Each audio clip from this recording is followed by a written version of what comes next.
How to fix the Canon printer error code 7800.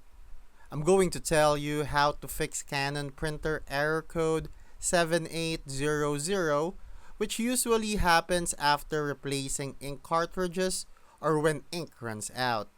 This error often caused by damaged or dirty printhead contacts, especially if you've used refilled or third-party cartridges. The printer may stop working and prevent access to the ink cartridges. First, try replacing the ink cartridges with genuine Canon cartridges. Next, reseat the printheads by removing and reinserting them carefully.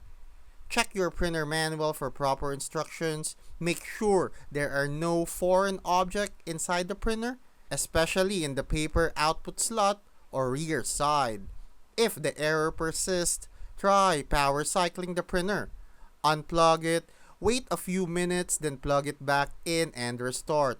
If none of these steps work, your printer may need professional servicing.